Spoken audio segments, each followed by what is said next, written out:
Today's guest might be a foreigner who has done more to promote Taiwan to other foreigners even more than myself. Ash from England. Who are you and what brought you to Taiwan? Came out to Taiwan looking for a bit of teaching experience. Didn't research this place at all. One of my friends was here, studying at Taiwan, and I just thought, I'll come and check it out, get a bit of experience. Decided I could do it for a year, maybe 2 years, head back with a bit of experience, get onto a teaching course back in the UK. 10 years later, I'm still here. Yeah, that's usually because once you start to add like just one more year, I know exactly how you feel. And then all of a sudden you've gone from a scooter to a car and you're like... So you drive a car in Taiwan? A car. Yeah. Oh, wow. That's like 100 extra foreigner points to you. It is a lot of extra points. Yeah, I've only reached like the scooter stage. How does it feel to drive on the right side of the road? Right meaning not the wrong side of the road. Good correction, thank you.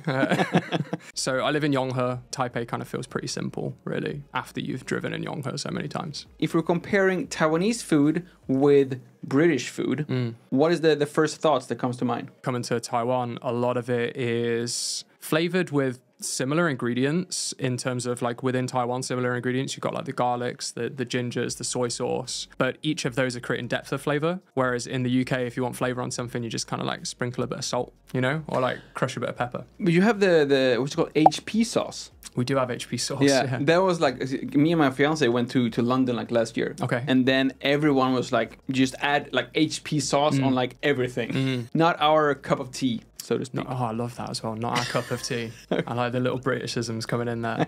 You are somewhat of a food expert, trying to basically make life in Taiwan easier for like specifically foreigners such as myself. We are of course talking about the website Eating in Taipei, right. Also the Instagram page, which you are the owner / author / person behind. For those of you who have not yet discovered this website, discovered the Instagram page, what is this all about? Expert? I don't know if I necessarily agree with that. I have very low standards when it comes to food. I don't know anything. So to me, you're definitely the foreign expert when it comes to food in Taiwan, I would say. Cool. I'll take that. I'll take that then. That's good. And we do a lot of homework. So my wife and I actually run Eating in Taipei. We tend to do extensive homework on what we want to eat because I don't want to leave bad reviews for places. I kind of want to allow those places that I don't choose to eat at to do what they want to do and to cater for the people that they want to cater for.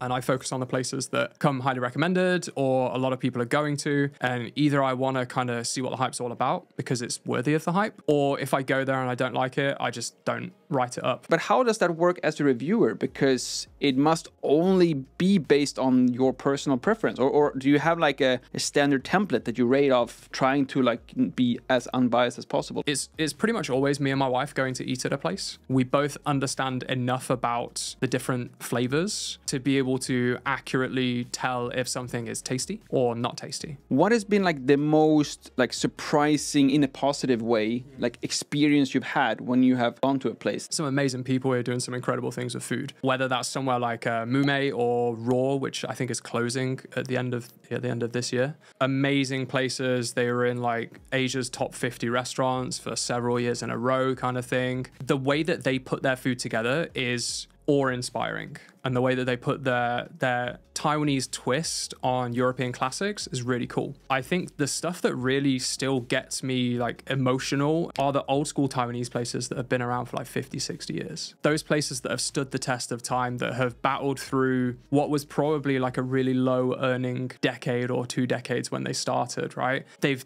kept the price the same, give or take sort of $5, $10, $20. They are just repeating the same food day in, day out with attention to detail, with care, precision. And you walk out, you've paid $200 for 2 people, and you've had probably one of the best like memories of eating at a restaurant. Where are we in terms of like Taiwanese breakfast, lunch, and dinner? What is your favorite Taiwanese food specifically? I think lukasinstaiwan is probably... Yeah, that's my favorite, but I'm not going to eat that for breakfast. What's the #1 Taiwanese breakfast then? Dumping. Dumping. Yeah. With lukasinstaiwan on top. Oh, sounds amazing. Don't. Oh, that sounds so good. But there's so many different flavor combinations with dumping, like bacon. You could even throw a hash brown in there and try and roll that up into a dumping, and that would probably be incredible. But I think just a simple dumping with some cheese and some egg is still pretty special. And speaking about something pretty special, so also are all these products from the sponsor of today's video, Emma.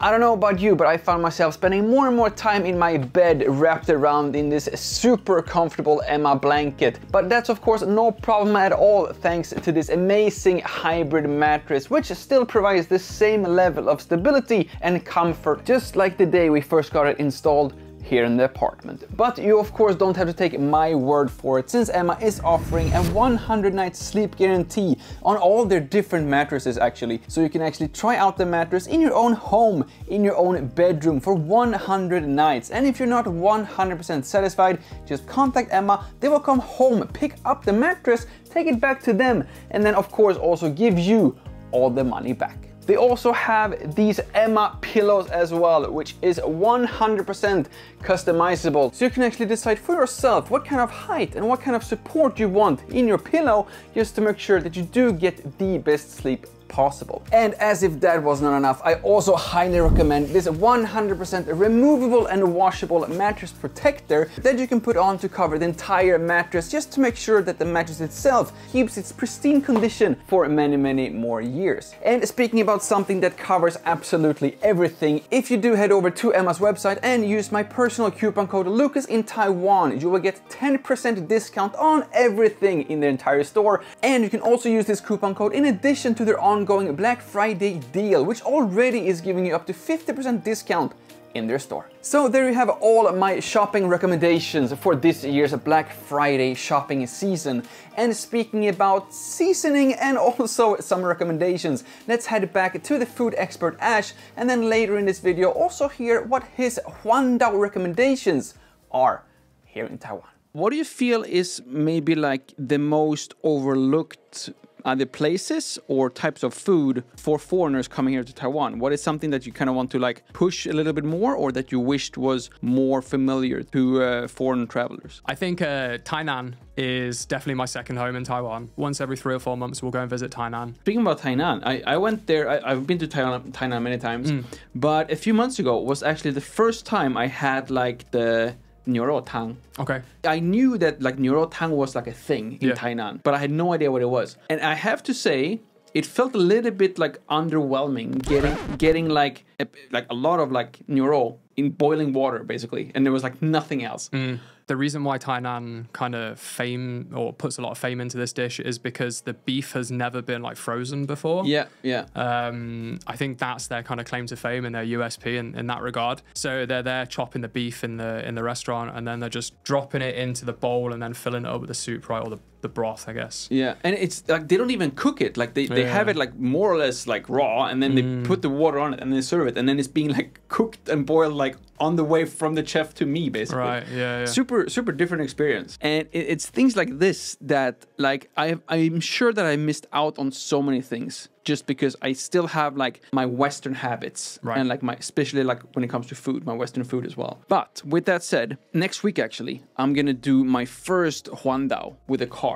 Oh, sweet. In Taiwan. That's exciting. And I was hoping that you could give me some recommendations, like a Huandao from Taipei around the island and back up again. Which stops should I make specifically for eating? Where should I stop and what should I eat? Breakfast in Taipei. Let's start there. All right, breakfast in Taipei. Fuhang Doujiang.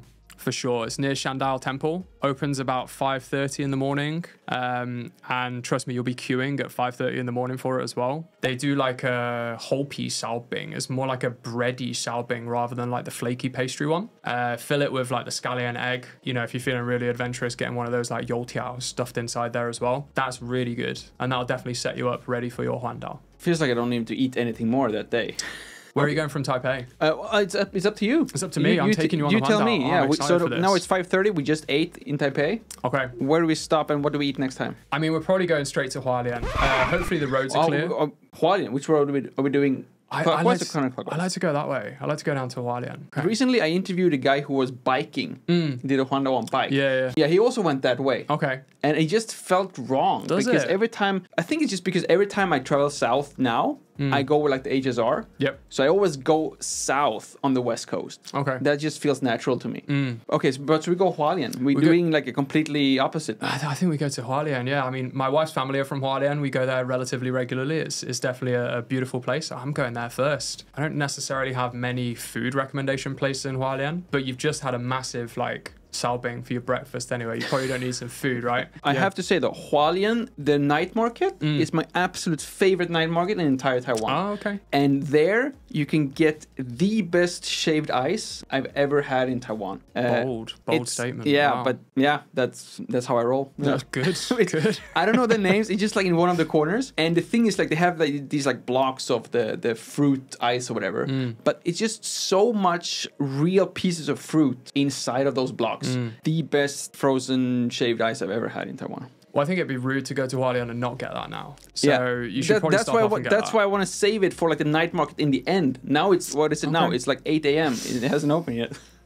Yeah. Okay. Yeah. So basically, like hang out in Hualien like all day. Okay. And just wait for the shaved ice to open. Yeah. So after Hualien, do we stop in Taidong? Gotta stop in Taidong. Beautiful place. In terms of food, I don't know if there's that much to eat in Taidong as far as I've uncovered. I have heard, I have not seen this myself, but I've heard that they have like very good like chocolate or like cacao plants or something in Taidong. Oh, they do have, yeah, they do grow cacao down there. So maybe.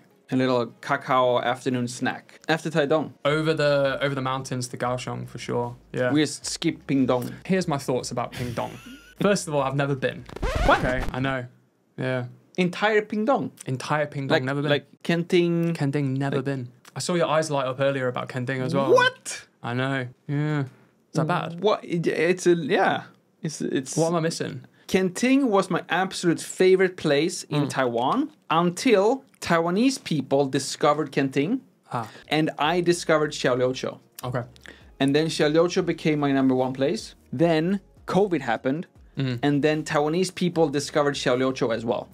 So now I need to kind of find like another place that Taiwanese people have not discovered yet. But okay, back to the Huandao. Now we're in Kaohsiung. You can always pick up some fairly decent duck rice in Kaohsiung. There's quite a few places that do it. We've had a couple of desserts in Kaohsiung recently that are going to go up on Eating in Taipei, I guess, in the next like couple of months or so. And then the food really starts when you head like 40 minutes up the road and go into Tainan. That's when it starts. That's when the food starts to happen. And I'm eating everything. Like anything I can see, I'm eating it. One of my favorite sushi restaurants is Mao Don. That's down in Tainan. As soon as that's finished, I'm probably going to go and get a bowl of beef soup as well. I'm just going to keep eating through the afternoon. I'm going to get some afternoon tea after that as well. They've got some beautiful back alley cafes in Tainan that do some really good coffee and some great cakes. So from there, we're probably going just up the road to Jiayi. Jiayi is a relatively... Turkey rice, yeah. Jiayi is a relatively like new kind of find for me over the last like 3 years. Having a car, it's all of a sudden opened up all these accessible areas really. And Jiayi turkey rice, I think it's Ashi Jiro Fan or Ashi Ho Jiro Fan, one of those two. That place is just so good. Like we've been driving down to Tainan and then I've kind of seen the turning for Jiayi and I kind of get the side eyes to my wife and she's given the side eyes back to me. I've just pulled straight into the turning and just gone to Jiayi for breakfast just to get that turkey rice for breakfast. But it's just a bowl of rice with some meat and an egg. And it just tastes so good. Taichung, honestly, I could take or leave Taichung. I think there's a lot of hype about Taichung. The restaurants are bigger, just because the space is bigger than it is here. The space is like wider than it is here, so they're able to get more restaurants into the places, and the seating capacity of those restaurants is bigger. I'll probably go to Hsinchu instead. Okay, what do we eat there? Chips. Sorry. My favorite baoan is like in Hsinchu. Okay. I don't really love baoan that much. I tend to feel that it's just a massive filler with a little bit of meat inside. It doesn't really have much flavor. But yeah, I've had some really good baoan in Hsinchu before. But I think what I'm making sure that I'm taking home with me from Hsinchu is yu tart. So why yu? I don't know what the actual character is for yu, for that specific yu. But yu tart or yu pudding. And they're two sisters in Hsinchu. One focuses on tarts and one focuses on like a pudding. And they are so good. The pie crust is just like, or the tart crust is like bang on. The flavors are incredible. They do seasonal specials like the mango, the strawberries, blueberries, all sorts of those seasonal specials. And they're so good. They're always going home with me. And then from there, it's probably back to Taipei and just continue the eating really. There we go. That was the whole Taiwan Huandao. And I assume we can find all of this on your website, on Instagram as well? Yeah, you can find pretty much everything that I talked about on Instagram. You can find most of the stuff on the website. Like Utart, for example, you won't find that, but you'll find me talking about it a lot on Instagram. And that's mainly because they don't have like a store. It's just a storefront. It's just their home that you went on knocking on the door again. Yeah. Like, hello. Make me a tart. Any sisters in there? Yes. Yeah.